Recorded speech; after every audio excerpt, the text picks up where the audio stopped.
Right, okay, next couple of licks. So after that,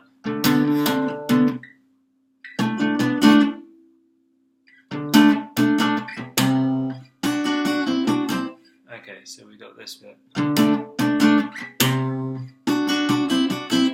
And what that is I'll break it down into two licks. We got,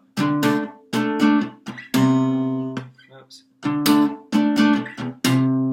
So a lot of muting going on. The first thing is this D power chord shape again. So first finger, 5th fret of the A string, 3rd and 4th fingers, 7th fret of the D string and the G string.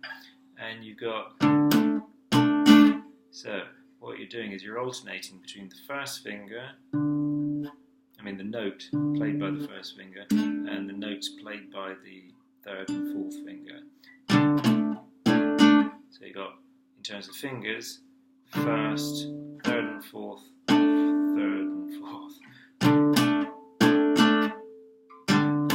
Can you see that? 1st, 3rd and 4th, 3rd and 4th.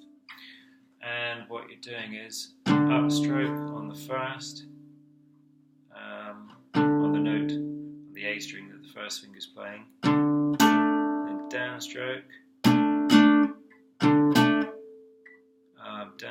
on the notes played by the notes fretted by the 3rd and 4th fingers, and then a mute. That is, you're releasing the pressure with these fingers, taking the pressure off.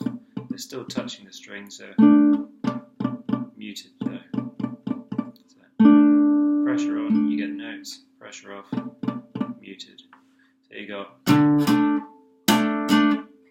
So in terms of strumming, upstroke with the thumb, downstroke, and then mute with these fingers, and then down, up, and then again muting after you've done the strum. Okay, so you got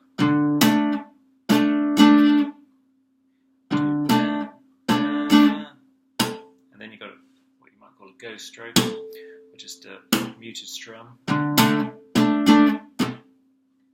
So we got, and that could be an up strum, so that you then come with a down strum. Again, a lot of muting, because what you've got is the first finger on the 3rd fret of the A string.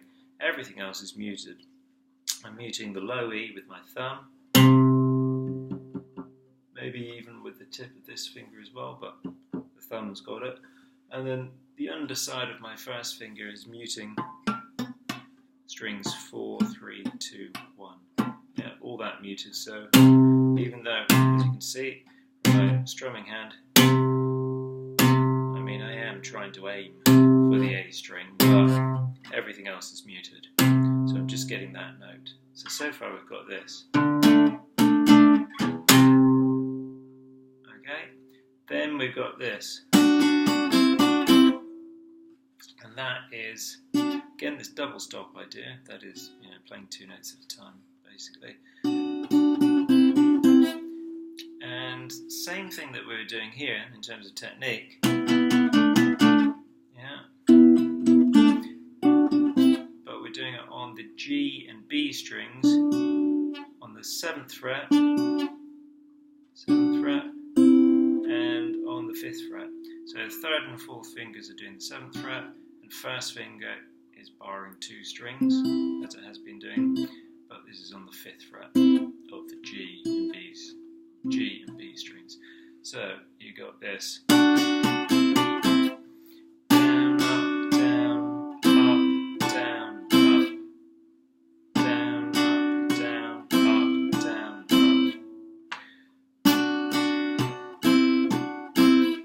Yeah, so to put that in context.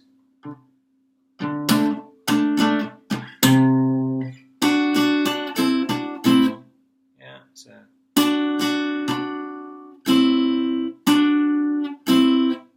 Okay, so again, a lot of muting going on, and you'll have heard sometimes I didn't get it quite right, and a string rang out and didn't sound particularly good.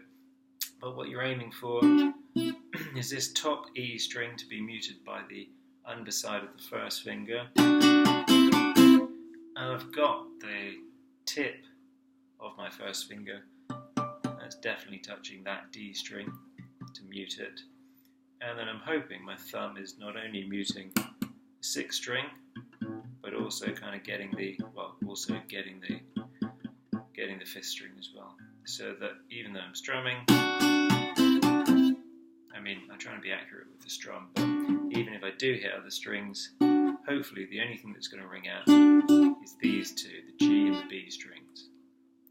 Okay, so all in all, that was what? You'll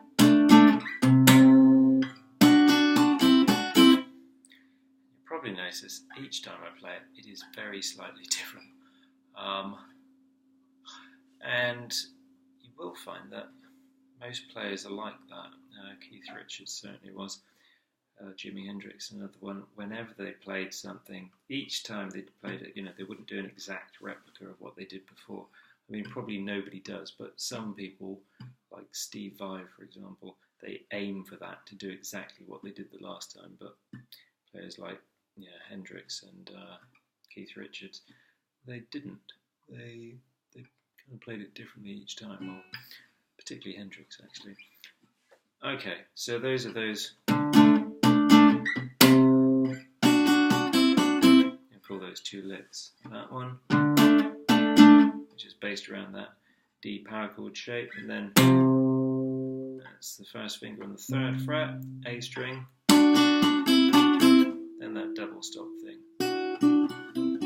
which is all happening now on the G and B strings. Okay.